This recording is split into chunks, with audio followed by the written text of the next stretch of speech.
Hey, shalom, shalom, shalom, shalom. It's your brother Abaya Buff in the DC Church coming at you, giving all praise, glory, and honor to Yahweh, Bashim, Yahweh Shai, Bashim, Rakakadash, Yahweh being the Heavenly Father, Yahweh Shai being whom the world ignorantly calls Jesus Christ, Bashim, meaning in the name of calming spirit, Kudash, being holy. These are the names and the powers that I come to you in order to profess the 100% truth and loyalty to the elect's faith. Shanya Kabaga, well, the cause of claiming number eighth, meaning that we're honest to the elders and apostles of GMS in these times whom the Heavenly Father had enlisted the 100% truth to. And Shalom wa Barakum wa Bakan Shia Sha'ala. Peace and blessings be upon the elect of the nation of Israel. To the men out there that's pushing this word in sincerity and in truth, to you I say Shalom wa Barakum wa Bakan. Peace and blessings be upon you. Now, without further ado, really I wanted to name this video, Sacrifices. And kind of just wanted to get into Romans, the 12th chapter. Kind of just wanted to get into Romans, the 12th chapter, and really just explain what I mean by sacrifices and what is required from us in order for us to be uplifted in the spirit of power, Yahweh Shema Shai. Okay, so go to Romans 12 and 1. It says, I beseech you therefore, brethren, by the mercies of Yahweh, that ye present your bodies a living sacrifice. All right. Now, the reason why we have to be a living sacrifice is because we're coming in the same stead or stead as Yahweh Shah HaMashiach. The scriptures say, be ye perfect as your Father in heaven is perfect. Also, the scriptures talk about how, I keep seeing 1 Peter chapter 4, verse 1 in my head, which basically talks about how we're supposed to accompany ourselves in the same suffering as Yahweh Shah HaMashiach did, okay? Now, with that being said, you got to also keep in mind that if Yahweh Shah HaMashiach went through that sacrificial time frame where he had to be put on the cross and bear all the sins of the nation of Israel and so on and so forth, and so much more, I should probably say, and he did so much more within that one action.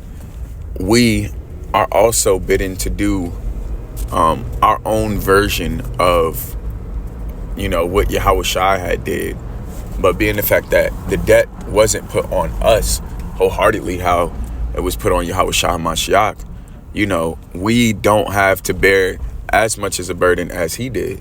So that's why the scriptures say that we have to give our bodies a living sacrifice. Now, like when you actually slow that down, it says living sacrifice. So while we're alive, we are the sacrifice that will make our nation holy, make ourselves holy, and acceptable in the eyes of the Lord. Okay? But in order to be a living sacrifice, because being a living sacrifice is a lifestyle, okay? But being a living sacrifice comes with conduct within what you're sacrificing, which is your body, okay? Now, let's go to this real quick.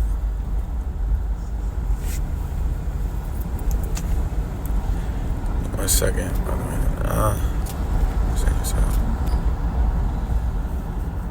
There we go. It says a victim. I want to see what the lexicon is saying.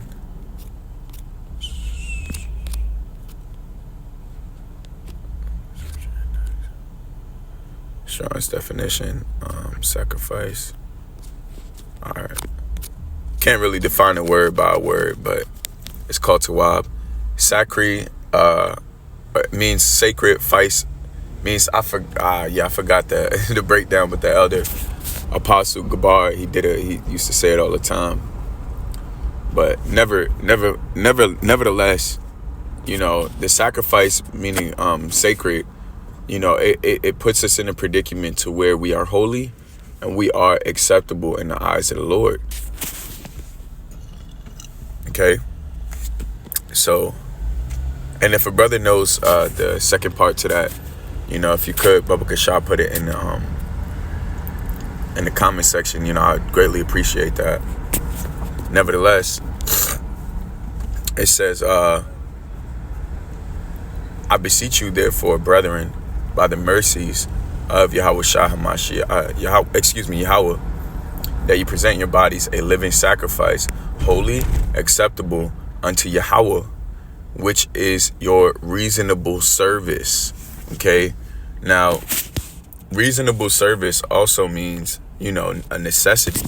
Like this is the most reasonable thing for us to do in order for us to obtain salvation. And it also means the most feasible. Okay? But I want to see what it says for reasonable. All right. It says pertaining to speech, or speaking pertaining to the reason or logic, spiritual pertaining to the soul, agreeable to reason. See, so it's let's see, agreeable to reason. I actually want to look up reasonable. I think it's more, look up, let's see what it says. It says having sound judgment, fair, sensible. So meaning it's the doing that is the most fair thing that we can do in the eyes of the Lord, due to the covenant that we created with the Heavenly Father. We said that we would uphold the covenant. We didn't. We said that we would uphold certain statutes and laws, and we didn't. All right. So because we kept falling short and because we fell short, the Heavenly Father made it easier for us to, or more fair for us to be at peace with Him and be holy, and that is through being the living sacrifice. Okay? And being a living sacrifice means, again, like I talked about, certain conduct, but being a living sacrifice means in every which way you're not conforming to this world. And that's actually what it's going to get to next, right? So verse 2, it says, be not conformed to this world. So this is the qualifications of being a living sacrifice. It says, be not conformed to this world. So this is instruction. It says, but be ye transformed by the renewing of your mind. So the only way for us to be transformed is for us to renew our minds. And the way for us to renew our minds is we have to kill off the flesh. And that's why if you go over to Romans 13, it says what? Romans chapter 8, verse 13. It says, for if ye live after the flesh, ye shall die. But if ye through the Spirit do mortify the deeds of the body, ye shall live. Okay? So, not living in the flesh and actually mortifying the flesh, meaning to kill. And of course, this is a spiritual, mental, and internal thing. It's not physical. The Lord is not telling you to go out here and goddamn cut off your fingers or kill, literally commit suicide. What he's saying is the things that you would partake in that pertain to this world are not things that you would partake in anymore. Having the knowledge, all right, which that's the renewing of your mind, is having that knowledge and understanding toward the Heavenly Father. You are now making different decisions for yourself to keep your living sacrifice holy. Okay? So I do want to grab this last one.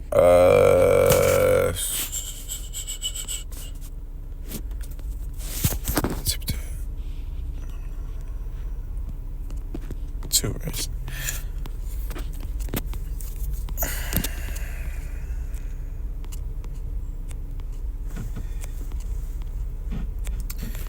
I was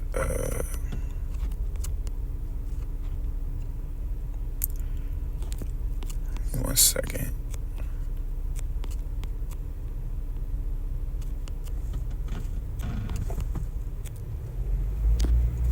Okay.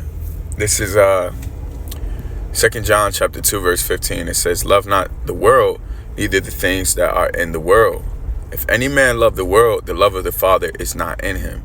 For all that is in the world, the lust of the flesh, and the lust of the eyes,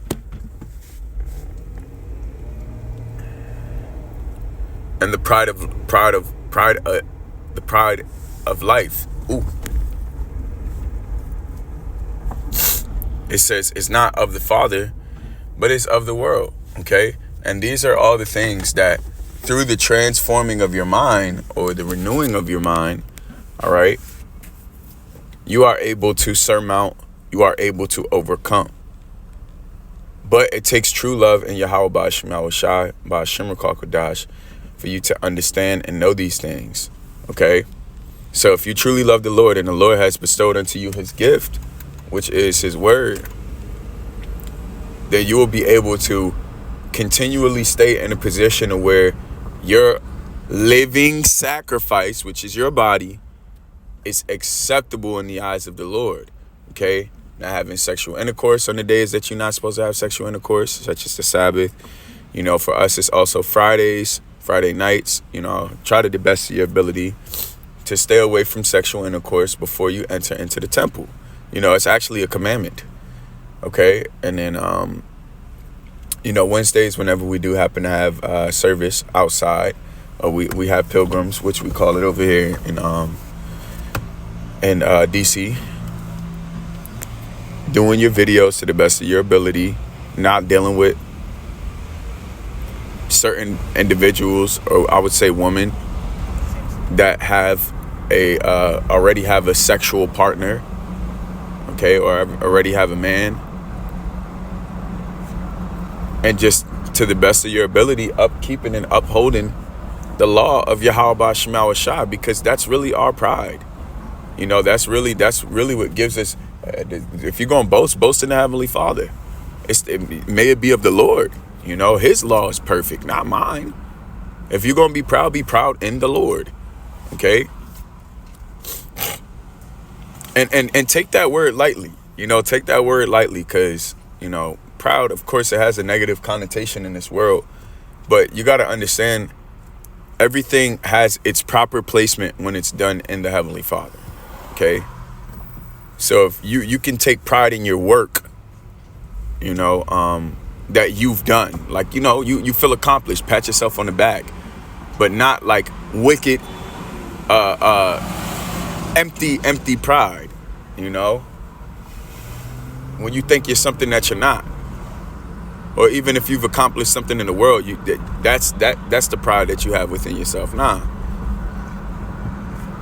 But thus saith the scriptures, you know, if you boast in the Heavenly Father.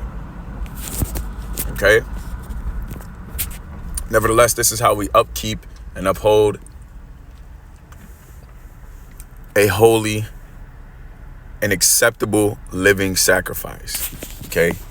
So with that, I give all praise, glory, and honor to Yahweh Ba'Shem Yahushai, Ba'Shem Kodash, Shanya Kabak, Abala Rakaza, Karim Naba'aith, Shalom, Barakum, Labakan, Yasha'Allah. Until next time, I say Shalom.